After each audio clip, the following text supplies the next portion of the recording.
आता ही ग्रेव्ही शिजलेली आहे. त्यात आता लाल तिखट आणि गरम मसाला टाकलेला आहे. आता ही ग्रेव्ही शिजलेली आहे. आता यात काजूची पेस्ट टाकत आहे.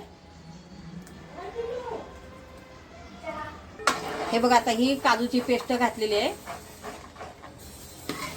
आता ही 1-2 मिनिटं हलवायची अशी.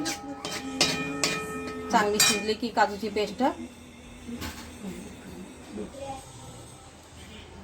आता काजूची पेस्ट शिजलेली आहे आणि आता पनीर ते पालक आहे ना ते शिजवलेलं ते टाकत आहे.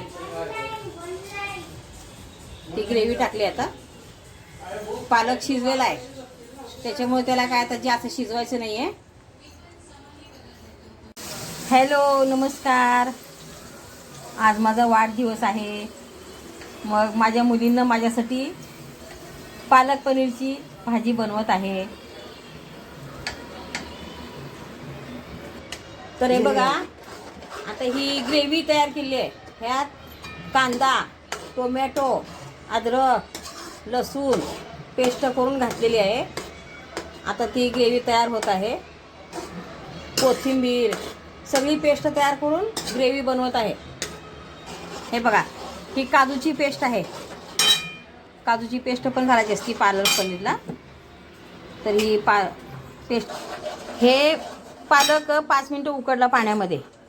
ते पाणी काढून टाकलं आणि मिक्सरमध्ये फिरवून घेतलं पालक.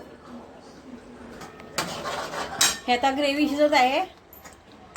तर हे काही लोक फ्राय करून टाकतात पनीरला आणि असं टाकलं तरी चालतं. आता ग्रेव्ही शिजली ना, ह्यात टाकलं तरी चालतंय.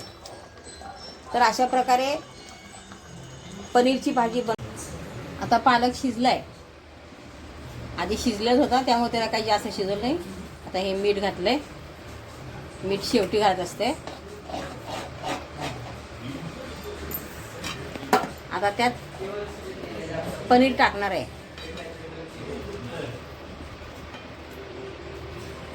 पनीर असा कच्चाच टाकायचा.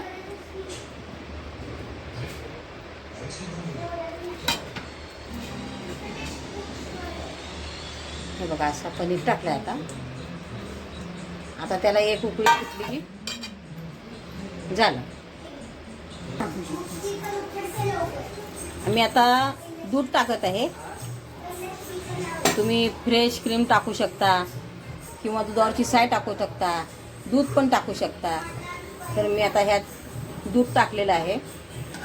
आणि अशा प्रकारे पालक पनीरची भाजी तयार झालेली आहे. मला कमेंटमधून कळवा कशी वाटली माझी रेसिपी आणि तुम्ही कुठून पाहता हे पण मला कळवा. आणि माझ्या चॅनलला लाईक करा. नवीन असाल तर सबस्क्राईब करा. खूप खूप धन्यवाद तुमचे माझा व्हिडिओ बघितल्याबद्दल. खरा